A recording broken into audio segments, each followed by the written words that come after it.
Imagine there's a Bible unlike the one you know, one that holds the key to some of the most astonishing revelations in Christian history.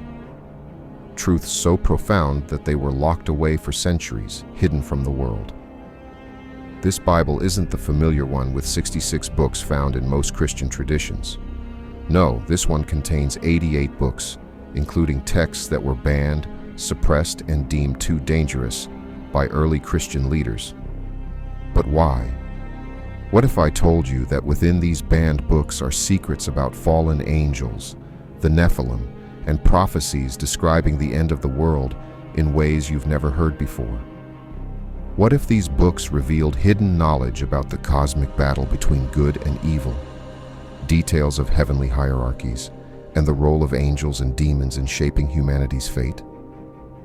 Today we are uncovering the hidden books of the Ethiopian Orthodox Bible, a Bible containing texts filled with mysteries lost to most of the Christian world for centuries.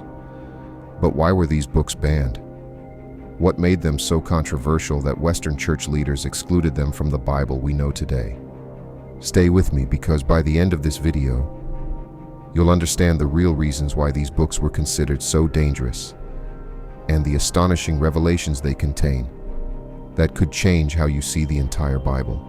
While most Christians are familiar with the Christian Standard Bible or the King James Bible, both containing 66 books, 39 in the Old Testament and 27 in the New Testament, the Ethiopian Orthodox Bible includes an astounding 88 books. That's right, 22 extra books. And these aren't just footnotes or additional commentaries. These are fully fledged sacred texts that were once revered, but later banned from mainstream Christianity. Some of these books were part of early Jewish and Christian traditions, used by communities for centuries. They contain prophecies, cosmic visions, and stories of the ancient world that you won't find anywhere else. But why were these books excluded? Early church councils, particularly after the Council of Nicaea in 325 AD, deemed them too controversial, too mystical, or too closely tied to Jewish traditions. Ethiopia's connection to the Bible goes much further back than you might think. Long before European colonization and before Christianity spread through the Roman Empire, the ancient kingdom of Ethiopia had already developed a spiritual tradition linked directly to the Bible. The roots of Ethiopian Christianity stretch back to the 4th century AD, when the kingdom of Aksum officially adopted Christianity as its state religion. In fact, Ethiopia became one of the first nations in the world to embrace Christianity, centuries before many Western nations. From that time onward, the Bible, written in Ge'ez, an ancient Ethiopian language, became central to Ethiopian religious life. But Ethiopia's connection to biblical history likely goes even further, beyond Christianity itself. According to ancient Ethiopian tradition, this connection begins with the Queen of Sheba, who traveled from Ethiopia to visit King Solomon in Jerusalem around the 10th century BC. This visit is mentioned briefly in the Western Bible, but Ethiopian tradition expands on the story. The Ethiopian Bible tells us that the Queen of Sheba and King Solomon had a child, Menelik I, who would become the first emperor of Ethiopia. Here's where it gets even more interesting. Menelik is said to have brought the Ark of the Covenant, the sacred chest that held the stone tablets of the 10 Commandments, back to Ethiopia. For Ethiopians, this wasn't just a historical event, it was a divine mission. According to their tradition, Ethiopia was chosen by God to be the protector of the Ark, directly linking Ethiopia's spiritual destiny to Israel's sacred history. With such a profound connection to biblical lore, it's no surprise that Ethiopia became a spiritual stronghold. It embraced Christianity early and preserved ancient texts that other Christian traditions eventually rejected. Because Ethiopia remained apart from Western European influence, it safeguarded these sacred books in its Orthodox Bible. These texts continued to play a vital role in Ethiopian religious life for centuries, even as they were excluded from the Western Christian canon. But that brings us to the question, why were these books excluded from the Standard Bible? The reasons are as complex as they are fascinating. Some of these books were banned because they contained ideas deemed too mystical or speculative. Books like the Book of Enoch describe celestial beings, fallen angels, and the Nephilim, mysterious giants said to be the offspring of humans and angels. These apocalyptic visions delve into the secrets of heaven and hell, the origins of sin, and God's final judgment. Ideas considered too dangerous for the early church to endorse. Lastly, we can't overlook the role that colonialism played in marginalizing the Ethiopian Orthodox Bible during the colonial era, particularly during Italy's invasion of Ethiopia in the late 19th and early 20th centuries. The Ethiopian Orthodox Church and its sacred texts were seen as barriers to European dominance. For European colonial powers, Ethiopia's spiritual independence and its connection to ancient Christian traditions represented a form of resistance. Ethiopia was not a passive colony waiting to be civilized by European missionaries. It was a Christian nation with its own unique and ancient tradition that predated much of Europe's Christian history.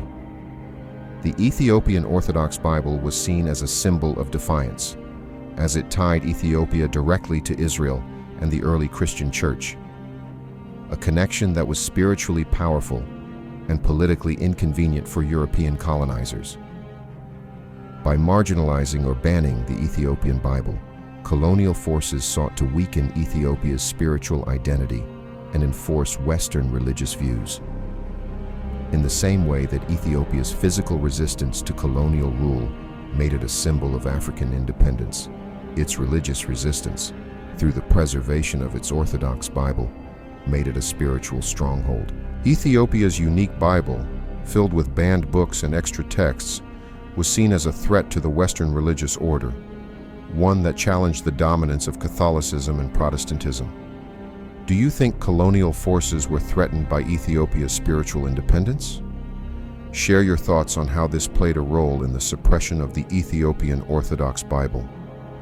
Now that we've explored why these books were banned, it's time to dive into the secrets they hold. Each text within the Ethiopian Orthodox Bible offers profound revelations about spiritual realms, ancient history, and God's divine plan. Let's take a deeper look at these banned books and what they reveal about the unseen world, prophecies, and even the end of days. You'll see why Ethiopia preserved them and why they're more important now than ever. Perhaps the most famous of the banned books, the Book of Enoch, takes us deep into the cosmic order and the heavenly realms. But this is not a simple vision of angels and demons. This book gives us a detailed look at the rebellion of angels, their interactions with humans, and their eventual judgment. The first section of Enoch, known as the Book of Watchers, begins with a startling revelation. 200 angels, known as the Watchers, were sent by God to oversee humanity. However, they fell from grace when they became infatuated with human women. These angels, led by Semjaza, defied God's command and descended to earth, where they took human wives and produced the Nephilim, a race of giants described as violent, corrupt, and destructive. What makes this story so powerful is that these fallen angels didn't just break God's laws. They also imparted forbidden knowledge to humanity. They taught humans the secrets of warfare, sorcery, cosmetics, and astrology, all seen as corruptions of God's natural order. This knowledge, passed down by the fallen angels, caused chaos on earth. And the Nephilim, the violent offspring of angels and humans, contributed to the moral decay of the world. Their wickedness was so great that God decided to send the great flood to cleanse the earth of their influence. But before the flood, God sent the archangels Michael, Gabriel, Raphael, and Uriel to intervene. Their task: to capture the rebellious watchers and bind them in the abyss, where they would remain until the day of judgment. These watchers, along with their offspring, were seen as so corrupt that God wiped them from the face of the earth. But their legacy continues to haunt humanity. Thank you for watching. See you next time.